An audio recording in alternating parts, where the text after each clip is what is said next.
Ok, eh bien, écoutez, bonsoir à tous et à toutes. Donc, je vais tout de suite passer la parole à Patrick qui a accepté effectivement de participer à notre rencontre de ce soir. Il va nous expliquer un peu les raisons pour lesquelles il s'est intéressé à l'encyclique, aux encycliques du pape François. Vas-y, Patrick. Ok, ben, d'abord merci pour l'invitation, Dominique, et bonjour à tous et toutes. D'abord, je remercie Dominique de l'invitation et de la photo sur l'invitation parce que ça m'a fait rajeunir de 10 ans. Donc, c'est un grand merci. Plus sérieusement, je m'intéresse depuis un bon moment à ces questions qui agitent les milieux des croyants.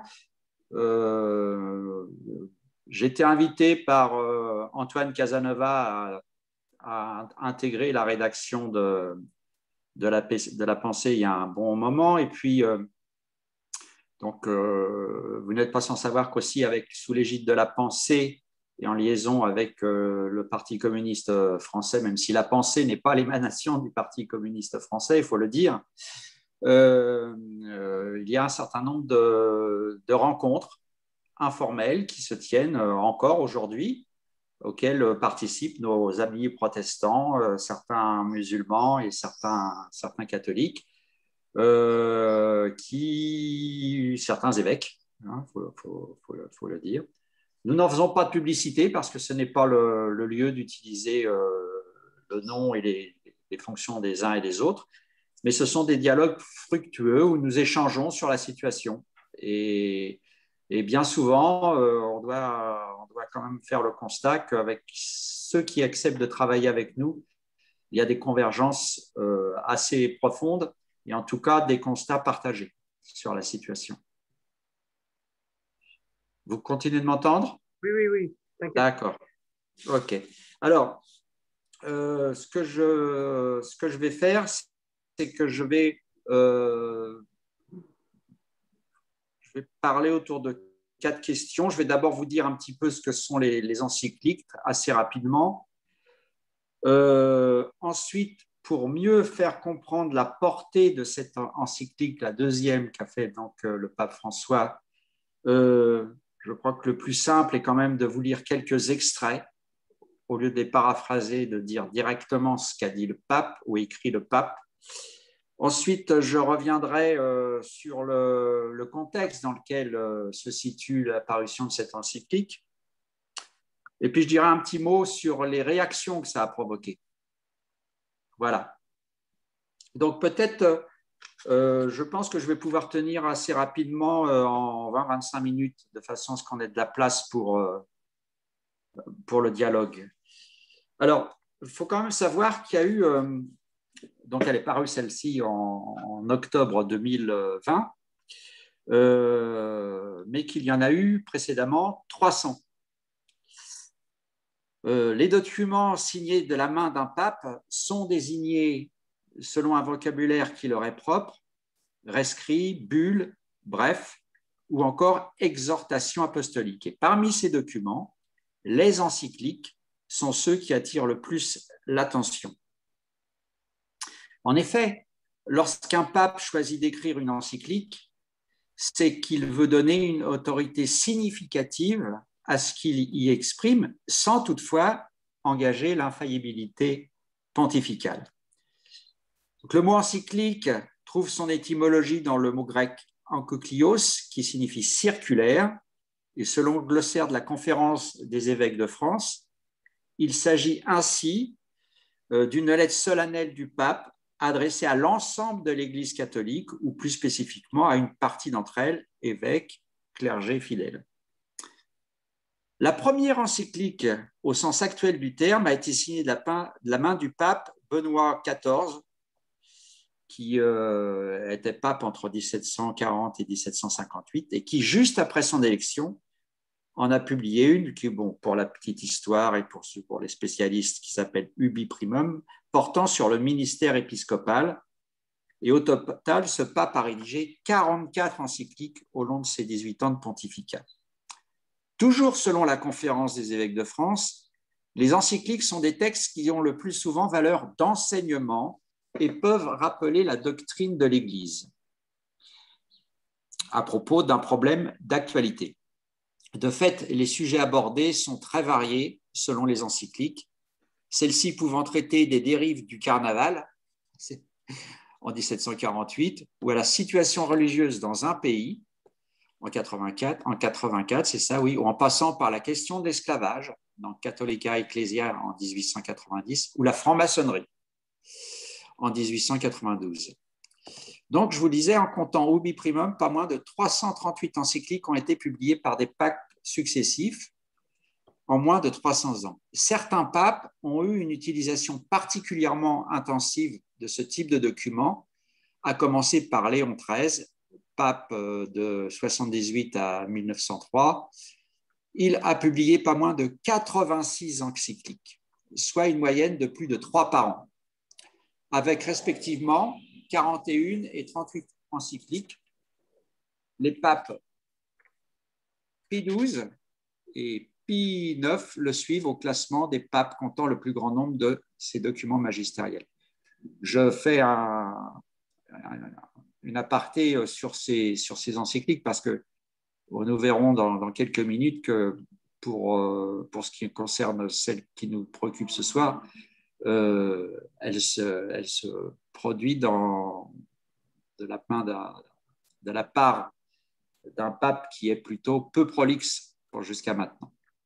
Les papes semblent toutefois restreindre progressivement leur recours à des encycliques. Ainsi, Paul VI n'a publié d'encyclique qu'après Humani Vitae en 68, alors que son pontificat s'est prolongé d'une décennie après sa parution. En 26 ans, Jean-Paul II n'en a publié que 14 et Benoît XVI, pour sa part, 3. Alors, le pape François, en réalité, il a publié sa première encyclique Lumen Fidei dès juillet 2013, soit quelques mois seulement après son élection. Mais en réalité, ce document avait été préparé sous le pontificat de son prédécesseur, et donc on ne peut pas vraiment l'attribuer au pape François. Ainsi, seul Laudato Si, en 2015, pouvait véritablement être compté au nombre de ces encycliques. Alors, une fois cela dit, et présenter un peu l'importance quand même qu'il y a pour le peuple des croyants catholiques, ce qu'est une encyclique, je vais lire quelques extraits qui vont mieux nous aider à mieux comprendre pourquoi cette encyclique attire l'attention, la sympathie, le soutien ou la controverse. Alors, voilà. Je rappelle quand même que juste après son élection, dans les premières prises de parole, dans ses premiers mots, le pape François a appelé à une immense fraternité, Fratelli Tutti, l'encyclique. Dans le monde, pour lui, il disait qu'il s'agissait d'un défi majeur de notre temps, d'une aspiration qui travaille toute l'humanité.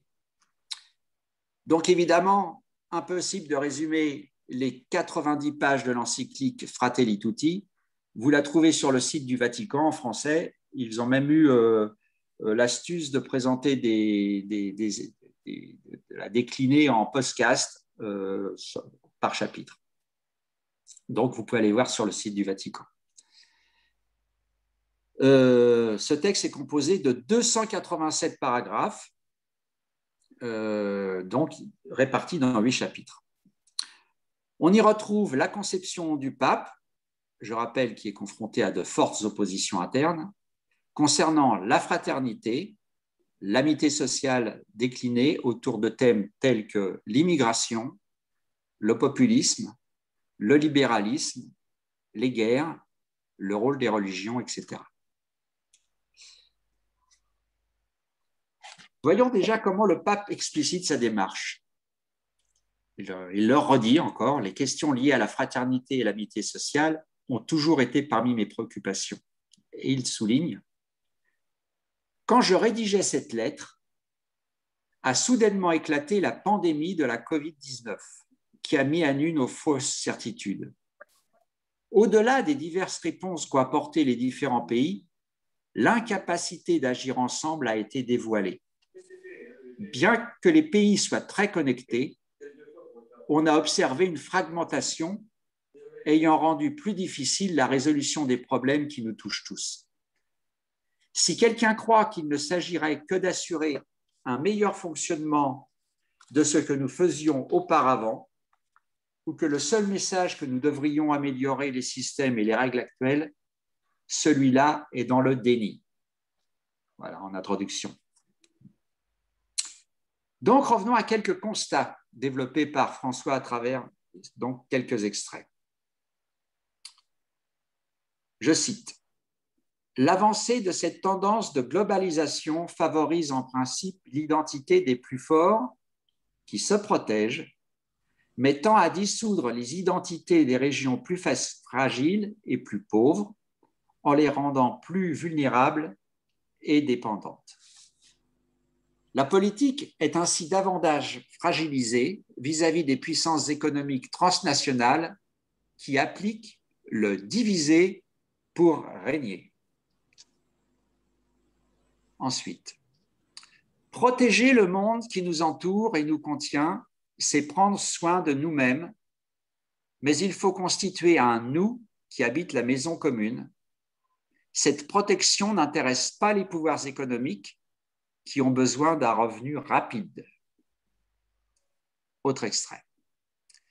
Ce rejet se manifeste de multiples façons, comme par exemple dans l'obsession de réduire les coûts du travail sans prendre en compte les graves conséquences que cela entraîne, car le chômage qui en est la résultante directe élargit les frontières de la pauvreté. De nombreuses formes d'injustice persistent aujourd'hui dans le monde, alimentées par des visions anthropologiques réductrices et par un modèle économique fondé sur le profit qui n'hésite pas à exploiter, à exclure et même tuer l'homme. Il continue. Certains naissent dans des familles aisées. Ceux-là n'auront sûrement pas besoin d'un État actif et ne revendiqueront que la liberté. Mais évidemment, la même règle ne vaut pas pour une personne porteuse de handicap, pour quelqu'un qui est né dans une famille très pauvre, pour celui qui a bénéficié d'une éducation de qualité inférieure et de ressources limitées en vue de soigner convenablement ses maladies. Si la société est régie principalement par les critères de liberté du marché et l'efficacité, il n'y a pas de place pour eux et la fraternité est une expression romantique de plus. Il continue. La tradition chrétienne n'a jamais reconnu comme absolu ou intouchable le droit à la propriété privée. Et elle a souligné la fonction sociale de toute forme de propriété privée. Le principe de l'usage commun des biens créés pour tous est le premier principe de tout ordre éthico-social.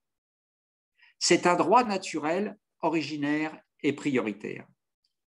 Tous les autres droits concernant les biens nécessaires à l'épanouissement intégral des personnes, y compris celui de la propriété privée ou tout autre droit, n'en doivent donc pas entraver, mais bien au contraire, faciliter la réalisation. Le droit à la propriété privée ne peut être considéré que comme un droit naturel secondaire et dérivé du principe de la destination universelle des biens créés. Autre citation. Le marché, à lui seul, ne résout pas tout, même si, une fois encore, l'on peut nous faire croire à ce dogme de foi néolibérale. Il s'agit là d'une pensée pauvre, répétitive, qui propose toujours les mêmes recettes face à tous les défis qui se présentent. Le néolibéralisme ne fait que se reproduire lui-même. en recourant aux notions magiques de ruissellement ou de retombée, sans les nommer, comme les seuls moyens de résoudre les problèmes sociaux. Il ne se rend pas compte que le prétendu ruissellement ne résorbe pas l'inégalité et qu'il est la source de nouvelles formes de violence qui menacent le tissu social.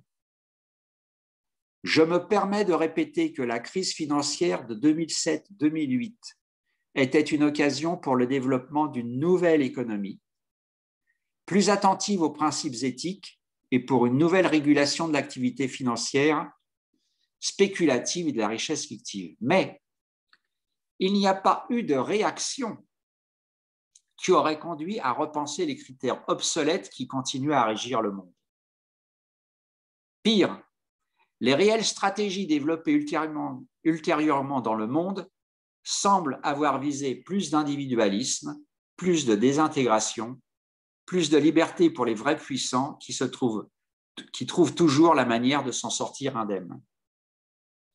Celui qui subit une injustice doit défendre avec force ses droits et ceux de sa famille, précisément parce qu'il doit préserver la dignité qui lui a été donnée, une dignité que Dieu aime. Donc, vous voyez, ça, c'est tous ces citations, ces extraits témoignent de l'engagement social du pape. Mais d'autres aspects méritent aussi de retenir l'attention. L'encyclique rappelle ainsi que la stature spirituelle de la vie humaine est définie par l'amour qui nous amène à chercher le meilleur pour la vie de l'autre. Le sens de la solidarité et de la fraternité naît dans les familles qui doivent être protégées dans leur mission éducative première et incontournable. Le droit à vivre dans la dignité ne peut être dénié à personne, affirme encore le pape, et puisque les droits sont sans frontières, personne ne peut rester exclu en fonction de son lieu de naissance. Dans cette optique, le pape appelle aussi à penser à une éthique des relations internationales, car chaque pays est aussi celui de l'étranger et les biens du territoire ne peuvent pas être niés à celui qui est dans le besoin et provient d'un autre lieu. Le thème des migrations est abordé dans le 2e et 4e chapitre successivement, donc un étranger sur le chemin et un cœur ouvert au monde entier. Avec leur vie détruite, ayant fui les guerres, des persécutions, des catastrophes naturelles, des trafiquants sans scrupules, attachés à leur communauté d'origine, les migrants doivent être accueillis, protégés, promus et intégrés. Dans les pays de destination, le juste équilibre doit être trouvé entre la protection des droits des citoyens et la garantie de l'accueil et de l'assistance pour les migrants. Et après, dans le détail, le pape indique quelques réponses indispensables, selon lui, surtout pour ceux qui fuient de graves crises humanitaires, comme développer et simplifier l'octroi de visas, ouvrir des couloirs humanitaires, assurer logement, sécurité, services essentiels, offrir des possibilités de travail et de formation, favoriser le regroupement familial, protéger les mineurs, garantir la liberté religieuse. Ce qui est surtout nécessaire, est-il précisé dans le document, c'est une gouvernance globale pour les migrations qui puisse ouvrir des projets à long terme, en allant au-delà de la seule gestion des urgences, au nom d'un développement solidaire de tous les peuples. Une partie du 7e chapitre des parcours pour se retrouver s'arrête ensuite sur la guerre. Une menace constante, selon lui, qui représente la négation de tous les droits, l'échec de la politique et de l'humanité, la reddition honteuse aux forces du mal. En outre, à cause des armes nucléaires, chimiques et biologiques qui frappent de nombreux civils innocents, on ne peut plus penser comme par le passé à une possible guerre juste, mais il faut réaffirmer avec force jamais plus la guerre. L'élimination totale des armes nucléaires est un impératif moral et humanitaire. Et avec l'argent des armements, dit-il, il serait plus judicieux de constituer un fonds mondial pour l'élimination de la faim. François exprime une position tout aussi nette à propos de la peine de mort. Elle est inadmissible et doit être abolie dans le monde entier. Et dans le 8e et dernier chapitre, le pape s'arrête sur les religions au service de la fraternité dans le monde et rappelle que le terrorisme n'est pas dû à la religion, mais à des interprétations erronées des textes religieux et ainsi qu'à des politiques de faim, de pauvreté, d'injustice et d'oppression. J'en arrête là avec les citations. Je vous renvoie à l'ensemble de l'encyclique qui est disponible par écrit sur le site du Vatican. Je vais maintenant dire quelques mots sur le contexte dans lequel paraît cette encyclique.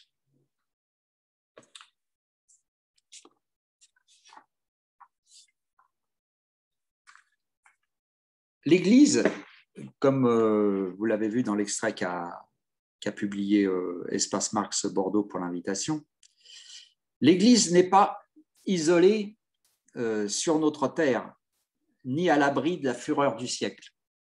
Elle s'active, réfléchit, réagit dans un monde confronté à de nombreuses crises, de nouveaux défis, universels ou internes à elle-même. Je dis bien crise avec un S et pas crise sans S. Crise sociale, énorme inégalité, rapport de domination de genre, de racisme, crise économique, crise écologique, crise sanitaire mondialisée aujourd'hui. Tout s'enchevêtre et on peut parler de crise de civilisation. Crise politique aussi, car les forces émancipatrices butent sur la difficulté à dégager une issue positive à celle-ci et se heurtent à la montée d'un capitalisme autoritaire.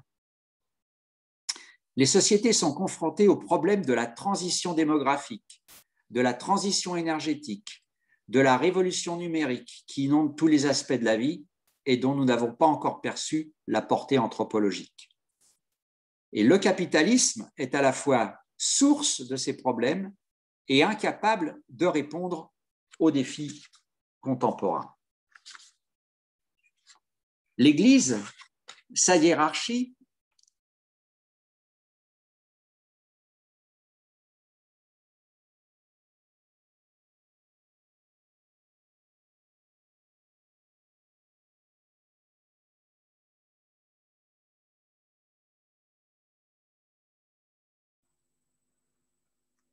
apparemment.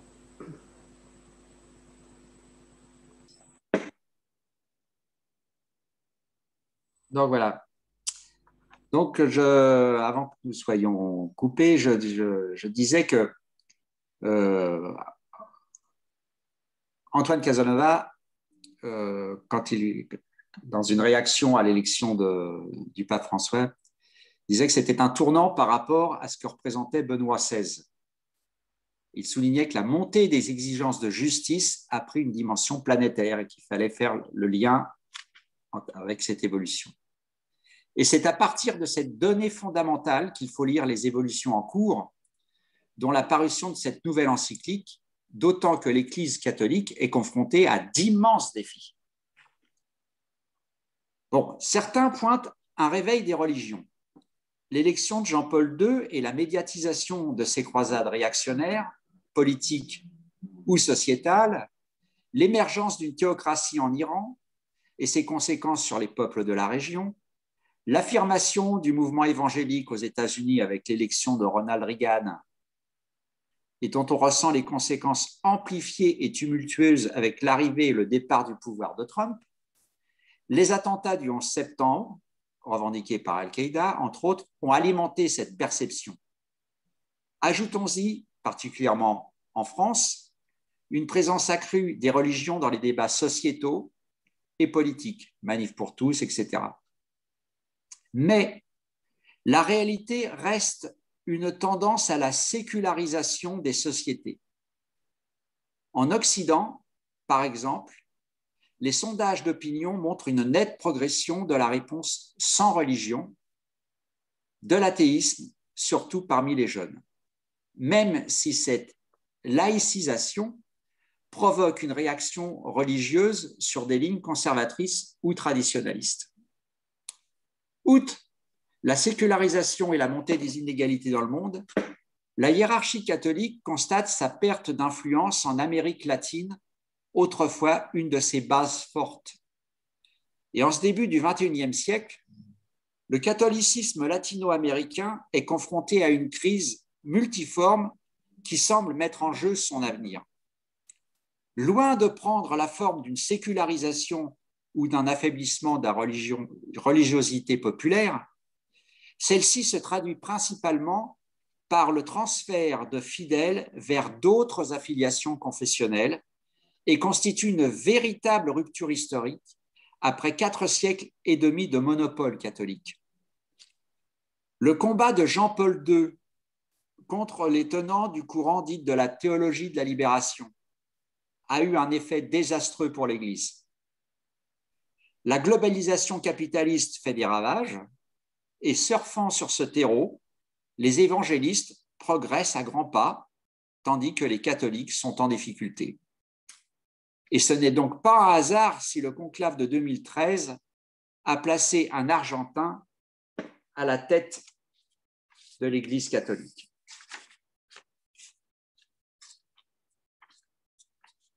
Pardon.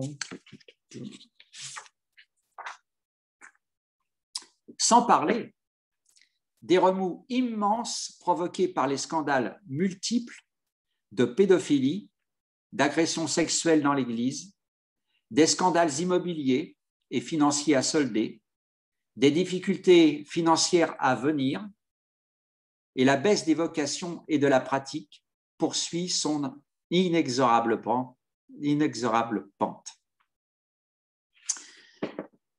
Donc voilà un mot sur le contexte. Maintenant, je voudrais dire quelques mots sur les réactions à cette encyclique. Il est à noter que la parution de cette encyclique accélère l'affrontement entre ceux qui accompagnent le pape et ceux qui le combattent par leur inertie vis-à-vis des changements ou ceux qui publiquement affichent leur opposition. Il n'est qu'à lire, par exemple, ce qu'en dit Édouard Husson, l'ancien directeur de l'Europe Business School, et qui est d'ailleurs l'un des dirigeants des think tanks ultralibéral IFRAP. Et je vais me limiter à cette citation parce qu'elle condense remarquablement toute une série de griefs adressés à la politique du pape. Griefs qui agitent une partie de la curie, Cardinal Burke en tête, jusqu'à présent, mais qui n'est plus dans les milieux dirigeants de la curie, mais qui quand même, ces gens craignant la perte de leur position, des privilèges et pouvoirs idéologiques et autres. Donc, la citation de M. Édouard Husson, dirigeant ultralibéral. Il n'est malheureusement plus possible d'ignorer les textes produits par ce pontife, à la fois prolixe et peu théologien. C'est un fait que pas grand-chose de ce qu'il a écrit ne restera dans le magistère de l'Église, mais il se glisse trop d'imprécisions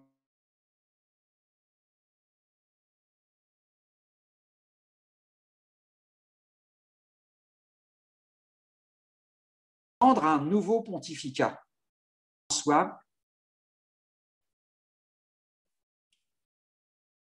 C'est un fait que rien de ce qu'a écrit François ne peut servir de base pour une élaboration du magistère extraordinaire, le niveau de l'infaillibilité.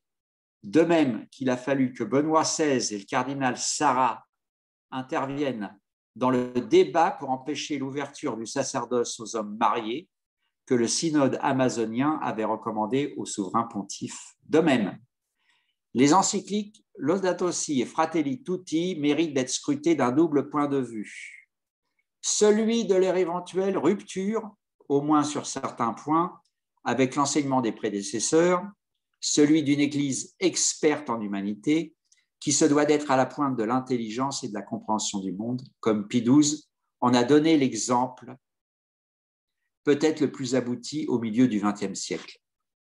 Alors là, écoutez bien, le temps est venu de réclamer des comptes au pape François, de lui demander s'il est fidèle au mandat qu'il a reçu du collège des cardinaux. Il va falloir que des voix plus nombreuses s'élèvent pour réclamer plus de sens des responsabilités chez ceux qui gouvernent l'Église. Les informations fiables qui parviennent de Rome ces jours-ci rendent sceptiques sur le fait que François aurait tenu ses engagements sans remettre en ordre les finances de l'Église.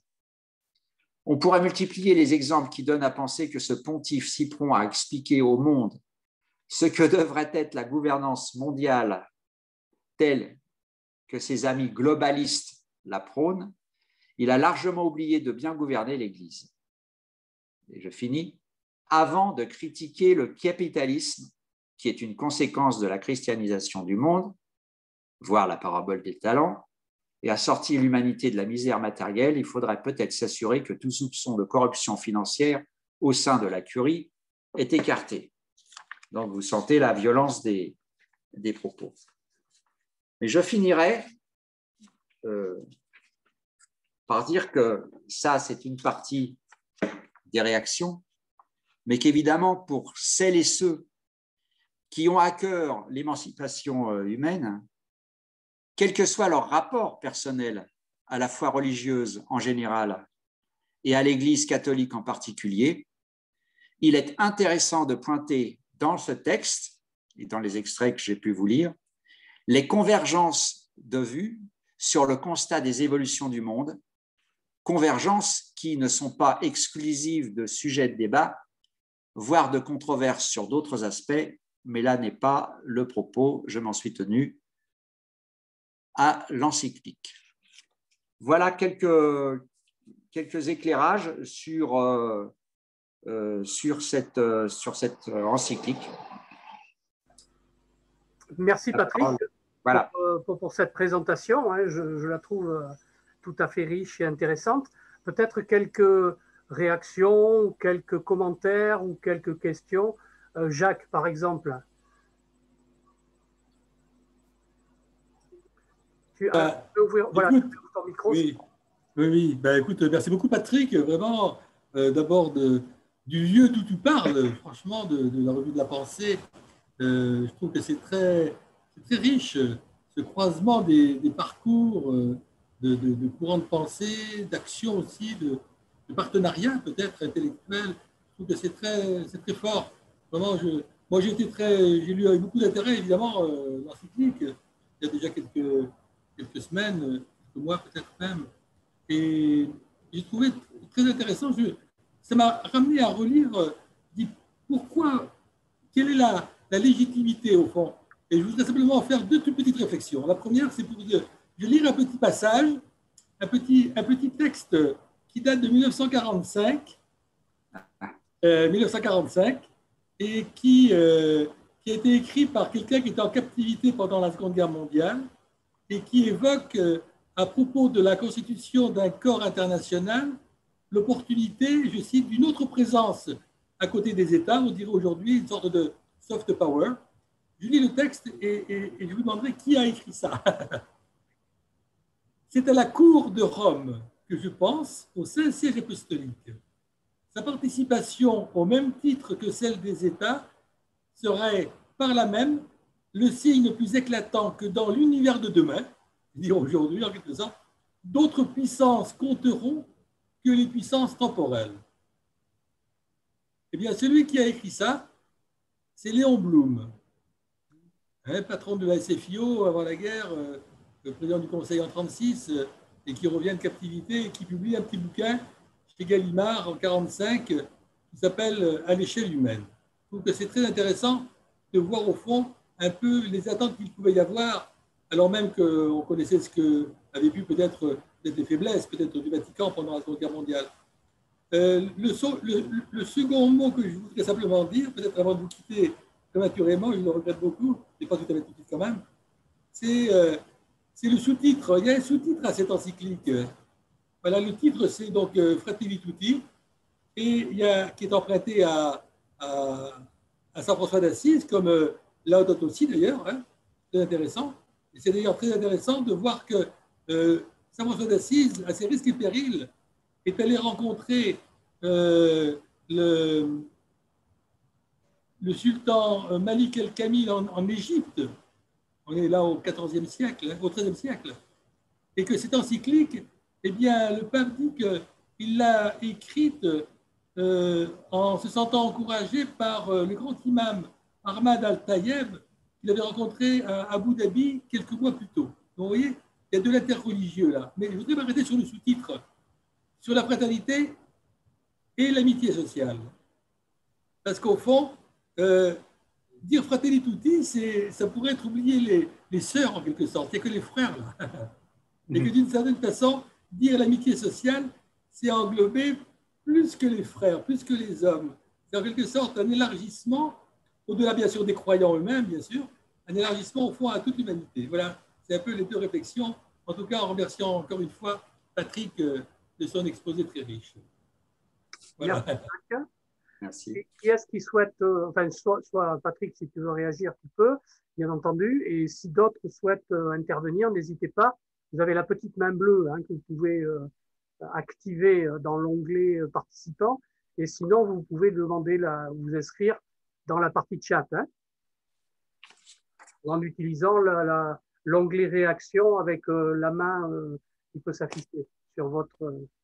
Alors, Thierry, peut-être, si tu souhaites réagir, parce que tu te demandais tout à l'heure pourquoi cet intérêt, je dirais, ou ce rapport particulier aux encycliques. Thierry. Oui, ben, je peux poser des questions. Oui, j'avais deux choses. Vous m'entendez là? Parce que j'ai pas un bon réseau. Oui, en fait, bon, déjà, pour commencer, je trouvais intéressant cette présentation. Je ne suis pas beaucoup l'actualité du pape, donc je me suis rendu compte, effectivement, j'avais vu qu'il avait déjà fait quelque chose sur je ne sais pas si on appelle ça une encyclique sur l'écologie. Et donc là, celle-là, c'est intéressant. Effectivement, il a un discours qu'on peut classer, je ne sais pas, je classerais ça, voilà, c'est un peu comme...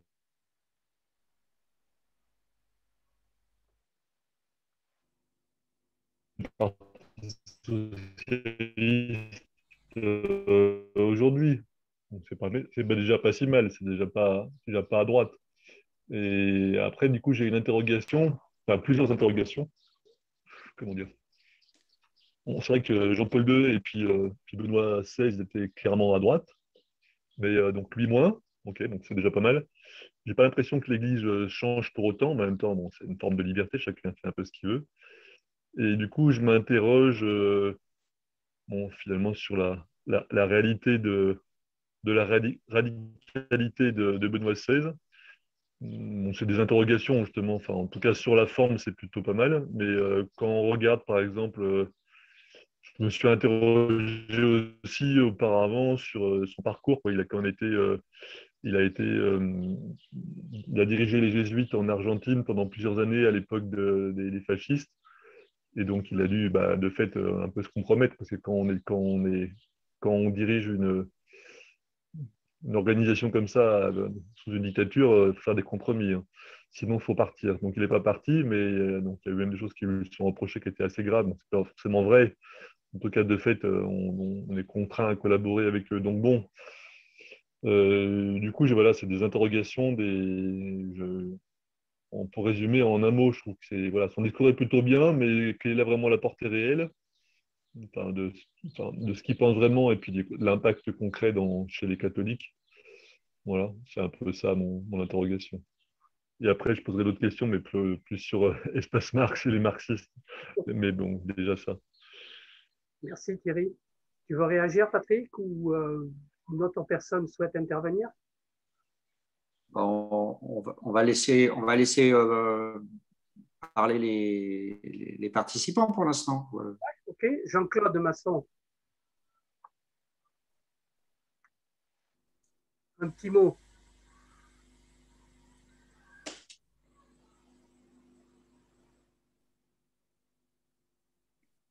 Jean-Louis, Sylvie, qui viennent d'arriver, mais bon, même si elle vient juste d'arriver, c'est pas grave. Oui, alors moi, je suis désolée, hein, je viens juste d'arriver, j'ai tout manqué, donc j'ai un sentiment terrible là, de frustration épouvantable. Donc, je vais pas me permettre d'intervenir, malheureusement. J'ai juste entendu Jacques et j'ai bien apprécié tout ce qu'il a dit, voilà. Mais je préfère vous écouter. D'accord. Monique, Donc Jean-Loïc, là, allez, Jean-Louis. je trouve que c'est Jean-Loïc. Les choix des citations que Patrick a choisies, je les trouve très très bien. Elles révèlent en fait une remise en question du système économique avec les mots de François qui lui sont propres. Et ça, je crois que ça fait du bien. Enfin, ça fait du bien. Bon, je suis chrétien, catholique, et c'est vrai que c'est un pape que j'ai eu beaucoup de plaisir à lire. Et comme je me retrouve, Dominique disait tout à l'heure, l'Action catholique ouvrière n'est pas présente, mais j'en fais partie. Et c'est vrai que nous avons eu l'occasion, bien des fois, de nous retrouver autour soit de Laudato Si ou bien de Fratelli Tutti pour réfléchir, chose qui ne nous arrivait pas avant. Donc, ça veut dire que c'est un pape aussi qui est porteur de beaucoup d'espoir et qui nous mobilise dans nos actions, qu'elles soient engagées dans les quartiers, dans les associations, mais aussi auprès d'entreprises qui sont en lutte. La polyclinique, par exemple, de la rive droite, qui a été en lutte pendant 3 semaines. L'Action catholique ouvrière était présente. Je veux dire qu'on essaie, parce que nos militants sont engagés dans des associations, comme je le disais, mais aussi des partis politiques, des syndicats. Et nous sommes donc un des visages de l'Église au sein des travailleurs. Et nous avançons comme nous pouvons avec eux. Nous aussi, nous portons nos croix avec eux. Et nous essayons, autant faire se peut, d'agir et de dire que, bon, aujourd'hui, à travers tout ce qu'on voit, Jésus est vivant et c'est lui notre carburant. Je m'arrête là parce que je ne suis pas sûr que le son passe bien. Si, très bien, il n'y a pas de souci. Vincent, quelques mots avec ton iPad?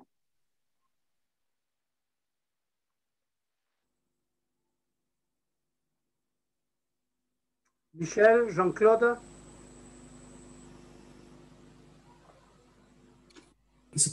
Attends, voilà, vous m'entendez là? Oui, Michel, à toi. Voilà. Je t'entends, ouais. Oui, ce que je voudrais dire, et prolongerai d'ailleurs ce que Jean-Loïc vient de dire, du reste, c'est que il me semble que on est en présence avec l'évolution de notre société depuis plusieurs décennies. On est en présence, toutes les structures sont en présence d'un défi. C'est que la tendance de l'évolution de la société et de l'évolution du capitalisme dans notre société, c'est de multiplier les conséquences au niveau des comportements humains, dans le sens de l'individualisme, dans le sens du chacun pour soi, dans le sens de l'acceptation des inégalités, etc., etc. Et toutes les institutions sont mises au défi par cette tendance. Et pour ce qui est de l'institution catholique, eh bien, je crois qu'il y a 2 éléments qui jouent en sens inverse l'un de l'autre. Il y a d'une part le fait que l'Église catholique, comme les autres institutions religieuses, ont souvent une tendance à la défense de l'ordre établi, un peu quel qu'il soit. Et ça, c'est l'aspect, ça génère l'aspect conservateur et à certains moments ultra-conservateur de l'Église catholique, à certains moments historiques. Mais en même temps, je crois qu'il y a, dans le cas de l'Église catholique et des églises chrétiennes en général, il y a la question du message évangélique. Message évangélique qui est complètement, me semble-t-il, en contradiction avec certaines tendances générées par le capitalisme dans ses dernières phases. Ses effets sur les comportements humains, dans le sens, comme je l'ai dit, de l'individualisme, de l'oubli des autres, etc., etc. Et je crois, pour en revenir au pape François, c'est que depuis qu'il a été mis en place, il a largement privilégié ce second aspect, c'est-à-dire la mise en avant de la contradiction entre ce qui est le message évangélique, et notamment le message évangélique médiatisé par François d'Assise, la contradiction entre ça et un certain nombre de tendances de la société capitaliste contemporaine, en particulier dans sa version néolibérale. En tout cas, pour ma part, il me semble que c'est ce à quoi le pape François cherche à répondre. En tout cas, pour terminer, ce que je veux dire, c'est qu'en choisissant cela, le pape François se met à l'évidence en contradiction avec des fractions importantes de l'Église qui sont à l'opposé et qui privilégient la défense de l'ordre établi. Merci Michel. Monique Bappel. Oui, bonsoir. J'ai levé la main parce que Jacques a dit qu'il allait partir, donc j'avais une question un peu pour lui, mais l'intervention précédente la rejoint également. Donc, en fait, l'intervenant a beaucoup axé ses extraits sur ce que je vais appeler une partie politique. Il y a aussi une partie qui concerne la paix, et puis la prière finale avec l'imam qui est assez exemplaire, et donc toute la partie sociale qui conteste l'esclavagisme d'Amazon, par exemple, ce genre de choses, les exploitations des êtres humains. On l'a déjà dans Laudato aussi, mais donc nous, enfin, personne de gauche et catholique pratiquant, ça nous parle. Moi, j'ai l'impression que il y a la hiérarchie du Sacré Collège, ça lui parle pas du tout, ou tout à l'envers. C'est pour ça que je voulais interroger Jacques, parce que je ressens dans l'Église actuellement, même dans les changements de poste qui sont en train de se faire, qu'on reprend la main vers certains sectarismes. Merci Monique. Patrick, tu veux reprendre la main, ou Vincent, comme tu veux. Vous m'entendez là ou pas? Oui, Vincent, on t'entend très bien. Ah, mais voilà un miracle. Un miracle pour celui qui croyait au ciel et pour celui qui n'y croyait pas. Bon, moi, simplement, ce que je voulais dire, c'est évidemment, je remercie beaucoup Patrick d'être intervenu sur cette question de là où il parle, hein, si je puis dire.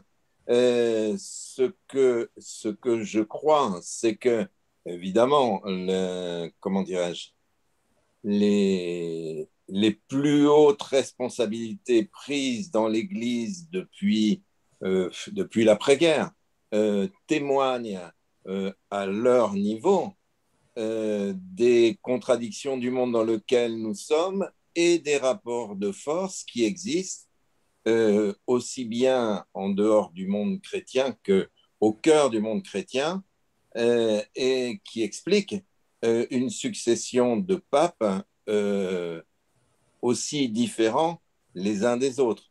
Je me souviens encore de la naïveté d'un communiste qui s'était félicité du fait que un pape soit d'origine polonaise et qui, d'une certaine manière, là, avait aspiré à grande bouffée l'opium du peuple en s'imaginant que le fait que le pape soit d'origine polonaise et vienne des pays de l'Est allait aider la main tendue entre les communistes et nous. Évidemment, on a très vite compris que c'est le contraire qui s'était produit, et je dirais avec une offensive idéologique extrêmement forte, extrêmement puissante à l'époque. Mais je considère pour ma part que ce qui se passe du côté du pape François est plutôt la traduction d'une résurgence absolument nécessaire de tout le courant de la théologie de la libération. Et il est clair que quand on entend les citations données par Patrick, on ne peut que s'y reconnaître, même si, évidemment, et il y a dans le domaine sociétal des avancées beaucoup moins évidentes, même si tout récemment, si je ne m'abuse, en ce qui concerne la pédomanie et toutes les très graves transgressions qui ont eu lieu récemment dans l'Église, le pape a pris position, mais il m'apparaît tout de même qu'il y a, comment dirais-je, des obstacles dans le domaine des dogmes, notamment dans le rapport entre le mariage, les prêtres, la présence des femmes dans l'Église, à une hauteur correspondant au monde dans lequel nous vivons, etc., etc. Il y a encore d'énormes attentes et d'énormes progrès, mais il est quand même, comment dirais-je, extrêmement important que sur des questions que j'appellerais des questions de classe, le pape se prononce de façon aussi ferme et aussi proche des aspirations progressistes. Merci Vincent. Jean-Claude Masson et ensuite peut-être Patrick, si tu souhaites prendre la parole. Jean-Claude, tu es avec nous? Tu ouvres ton micro, Jean-Claude. Oui, ben, j'étais extrêmement intéressé par les extraits qui ont été cités par Patrick. C'est vraiment très, très intéressant. Je dirais que l'actuel pape François, je suis athée hein, pour dire les choses simplement hein, au départ, dire d'où je parle. Il renoue avec un courant qui est, je ne sais pas si c'est un courant progressiste, mais qui met en avant la fraternité. Bon, ça c'est quand même quelque chose d'assez bon, qu'on retrouve. Et de ce point de vue-là, il n'y a pas de problème. Je veux dire que tout mouvement progressiste s'appuie lui aussi sur la notion de fraternité. Donc, que l'on se retrouve contre la guerre, moi, ça me paraît tout à fait normal. Je dirais qu'enfin, c'est même pas enfin, mais bon, le pape condamne la guerre, condamne les armements nucléaires, chimiques et autres. J'aurais tendance à dire que c'est un petit peu la moindre des choses, assez brutalement. Ceci étant, nous devons d'une manière générale nous réjouir que je dirais que le plus haut représentant du clergé catholique soit sur ces bases que l'on peut qualifier de très humanistes.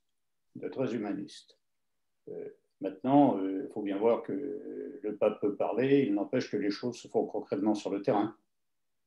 Et c'est là que nous nous retrouvons, plus ou moins, plutôt plus que moins, avec tous ceux qui, sur le terrain, se battent tous les jours pour mettre en œuvre cette fraternité à tous les moments. C'est le rôle de l'ACO et d'autres structures.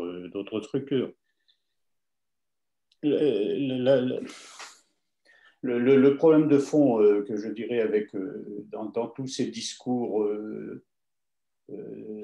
religieux d'une manière générale, enfin qui touchent à la religion, c'est la grande contradiction que je vois, moi, c'est cette notion d'émancipation humaine.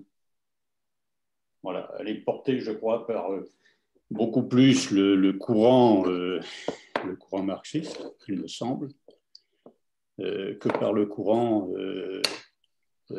progressiste catholique. Quand Marx dit que l'émancipation des hommes sera se fera par les prolétaires eux-mêmes, moi ça me paraît extrêmement fondamental. Et j'espère que nous aurons l'occasion peut-être d'en reparler. Voilà ce que j'avais à dire. Ok, merci Jean-Claude. Patrick. Pour rebondir sur ce que vient de dire Jean-Claude, je pense qu'il y a toujours eu une tradition quelque peu sociale dans l'Église. Mais peut-être que le fait nouveau, là, c'est que dans le discours de François, du pape François, c'est moins de se lamenter sur les constats, il interpelle pour l'intervention pour que ça bouge. C'est assez nouveau, quoi, alors peut-être que ça a pu exister auparavant. Je pense que constamment, la hiérarchie catholique a su prendre le pouls de l'opinion et des rapports de force pour évoluer. Vatican II a quand même été une démonstration de ce point de vue-là. Mais Jean-Paul II ou Benoît XVI ont fait des textes sur il faut du social. Le problème, c'est qu'ils n'appellent pas à l'intervention de ceux qui subissent. Et c'est plus le cas. Là, je ne vais pas vous refaire des citations parce que, comme j'ai dit à Dominique, il faut que j'ai une autre réunion derrière, qu'à 20h, je serai obligé de vous quitter. Mais je vous encourage à lire l'article qu'il y a dans la pensée où j'ai adjoint un certain nombre de citations de discours du pape François depuis qu'il est pape. On va dire que Laudato Si et Fratelli Tutti viennent s'appuyer sur d'autres discours qui ont été faits et qui portaient la même veine. Et il y a des moments où il parle aux représentants des mouvements populaires en Amérique latine, où il leur dit vous avez raison de vous battre et battez-vous. C'est pas la misère, c'est pas bien. C'est pas tout à fait le même discours. Donc je trouve que là il y a une évolution. Une évolution certaine, évidemment, avec ce qu'on a connu jusqu'à présent, parce que on l'oublie, mais oui, on a François et on ouvre grand les yeux et on se réjouit du discours qui est tenu. N'oublions pas le discours de Jean-Paul II. Et je vous renvoie, je pense que c'est encore accessible sur Arte TV, une émission qui a été faite par Arte sur Jean-Paul II, le triomphe de la réaction, où il explique l'engagement total de ce pape avec Reagan et avec les milieux ultralibéraux. Il a accompagné, il a combattu. Voilà, là, on a une situation complètement nouvelle. Donc oui, je vous encourage à regarder ça parce que voilà, c'est pour répondre à la première interrogation. Est-ce que c'est honnête? Est-ce que c'est pas honnête? Moi, je pense que est-ce que au-delà des discours, est-ce que c'est concret? Ce qui est sûr, c'est que depuis qu'il est élu, sur les questions sociales, il y a le même discours et qui s'approfondit et qui se réaffirme et qui provoque, c'est ça surtout qui est remarquable, qui est à noter, d'une opposition maintenant ouverte de certains milieux. C'est plus on se tait, c'est on combat. Quand vous voyez ce que les extraits là, du dirigeant patronal sur dire en gros, il faut le virer, il faut virer ce pape.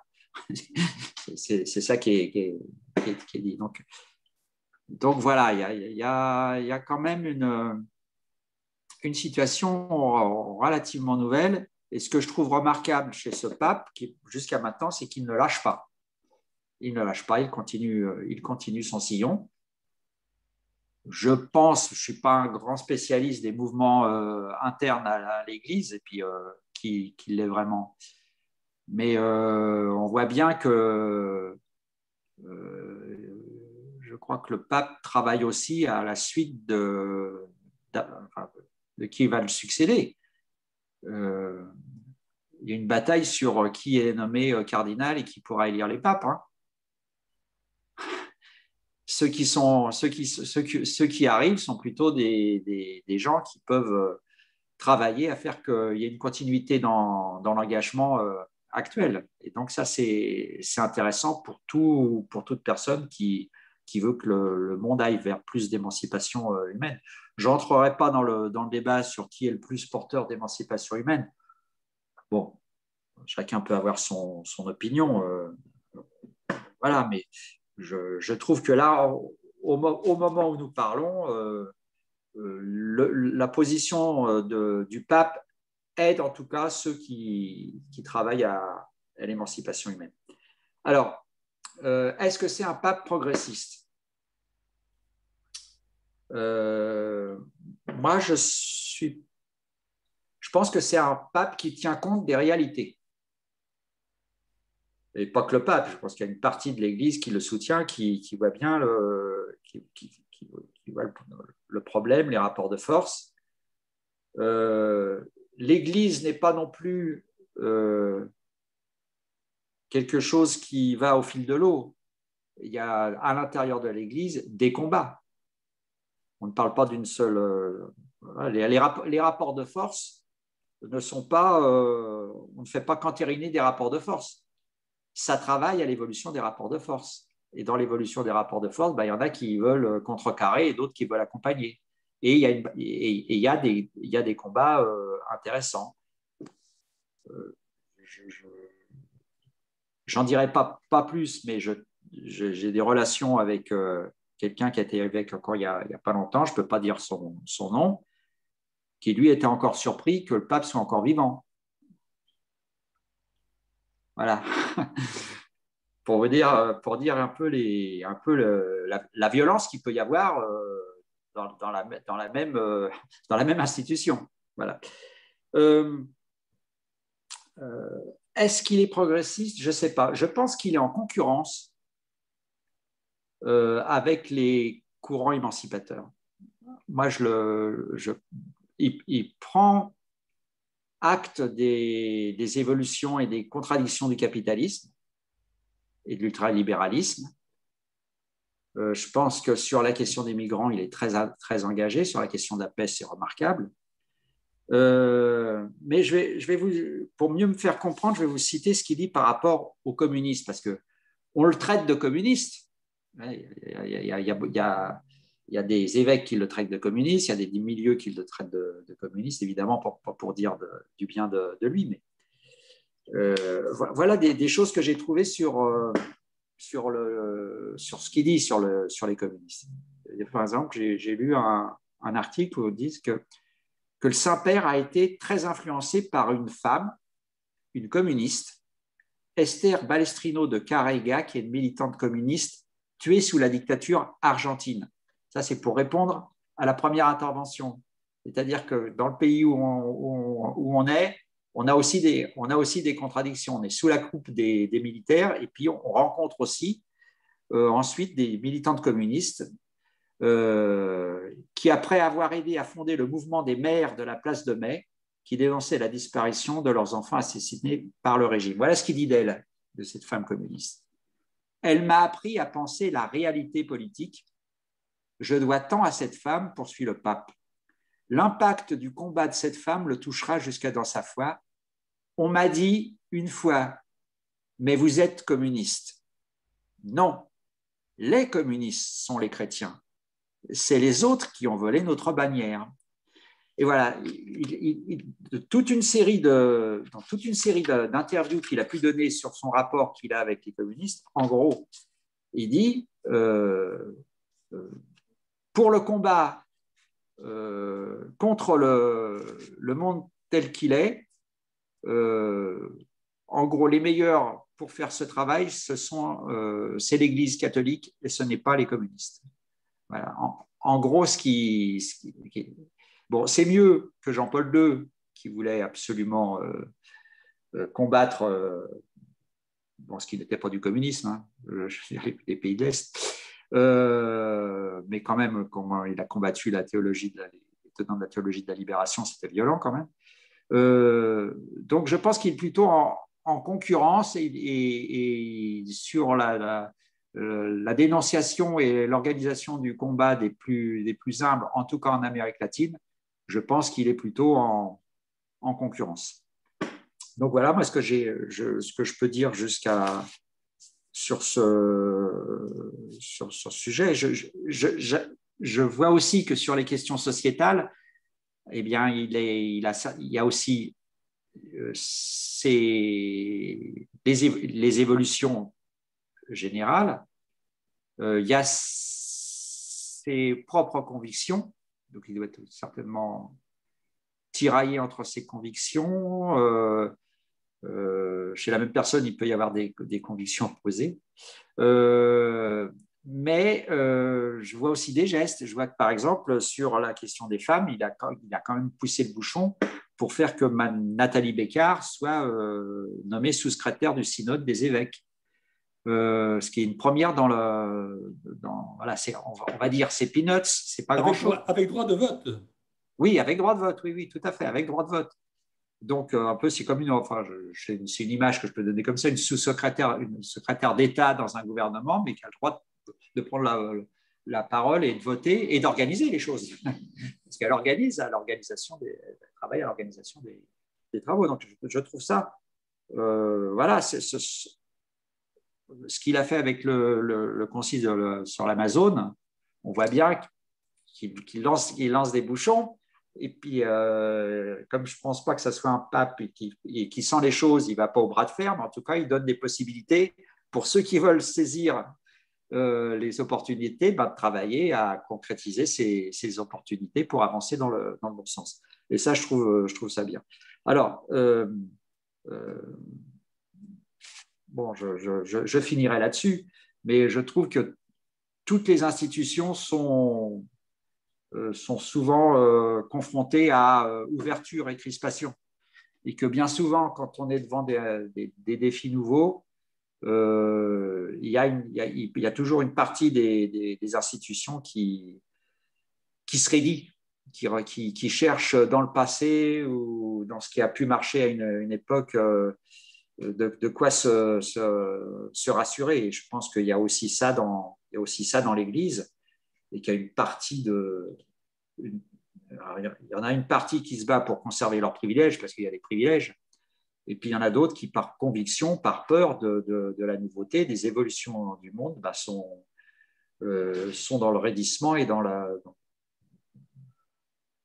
conservation de l'état existant. Voilà. Donc, on assiste à ça aujourd'hui. Et moi, pour l'instant, je souhaite la vie la plus longue possible pour ce pape et là où il est.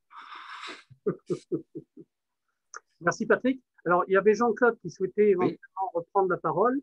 On te capte jusqu'à 20h, il n'y a pas de problème. D'accord. Vas-y, Jean-Claude. Tu avais levé la petite main. Jean-Claude Masson.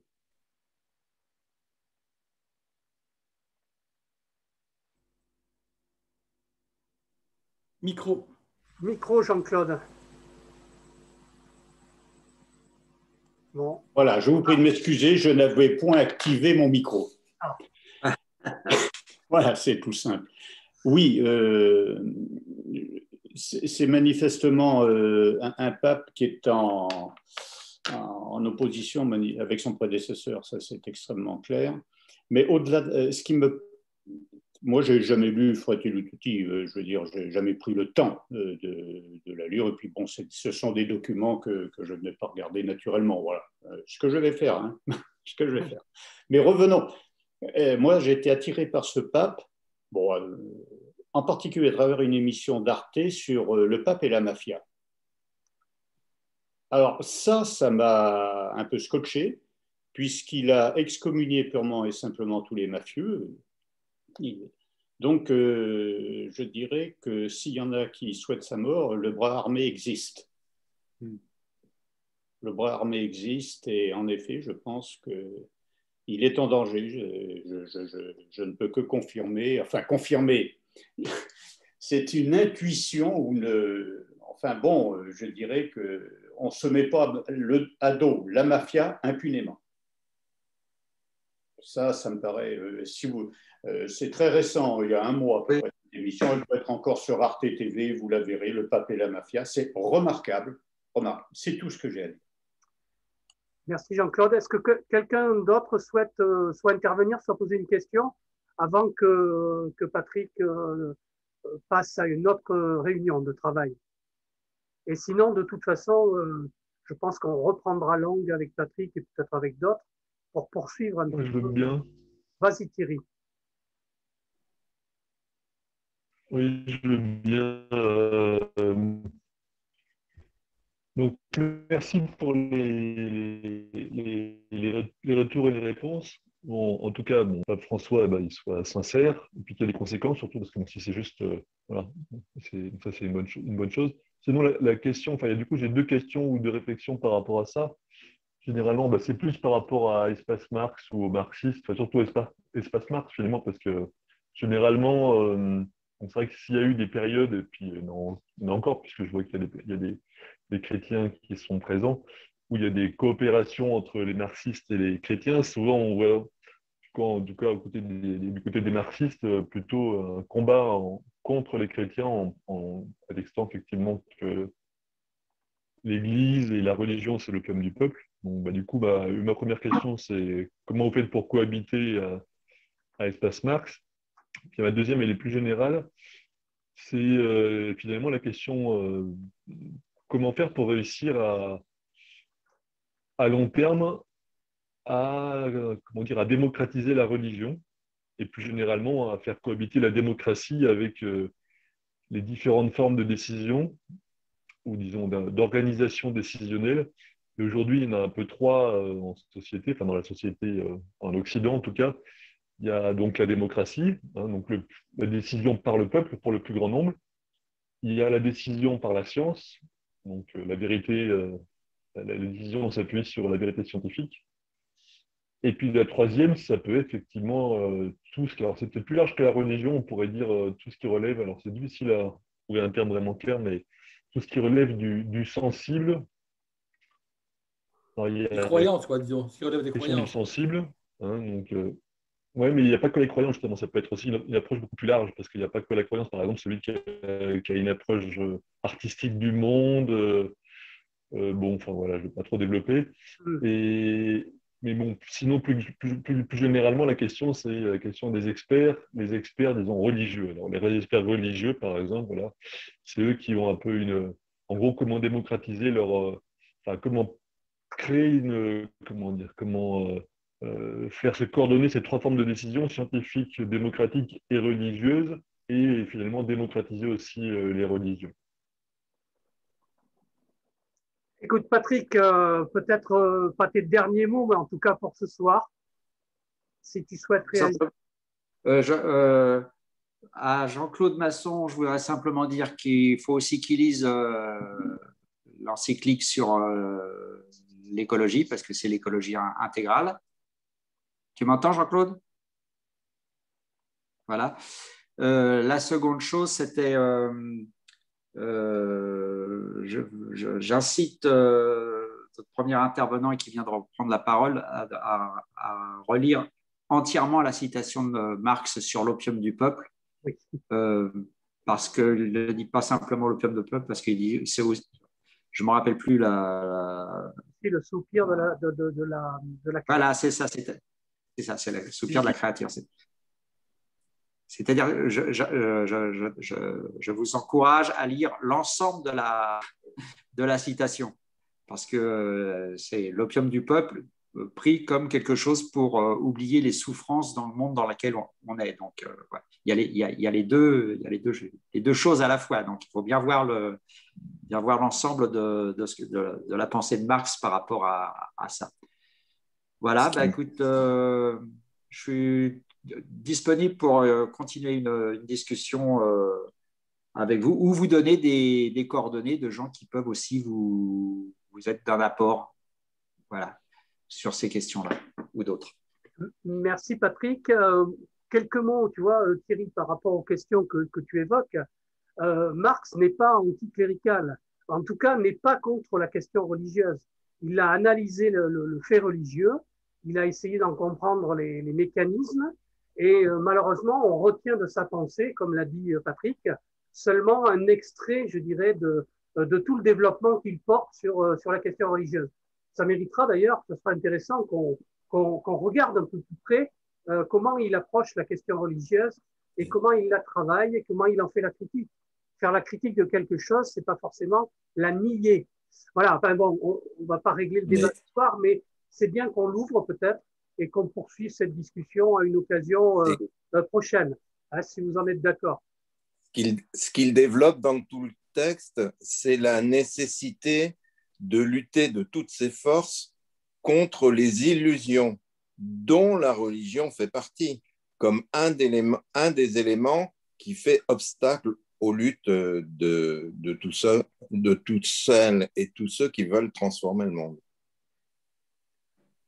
Si vous en êtes d'accord, non pas pour arrêter la discussion de ce soir, hein, on la prolongera, on s'y engage, mais comme Patrick est obligé de passer à d'autres activités, oui, salut Patrick. On termine ensemble, si vous en êtes d'accord, et merci pour les participants et les participantes qui ont accepté de venir dialoguer avec nous ce soir, et je vous dis à très bientôt pour de nouvelles initiatives. Okay. De toute façon, cette soirée sera mise à disposition sur la chaîne YouTube d'Espace Marx, et donc vous pourrez la réécouter rapidement. Ok, merci à toi Dominique. Okay. Merci beaucoup. Merci à vous tous. Merci et salut. Au revoir Dominique, à bientôt.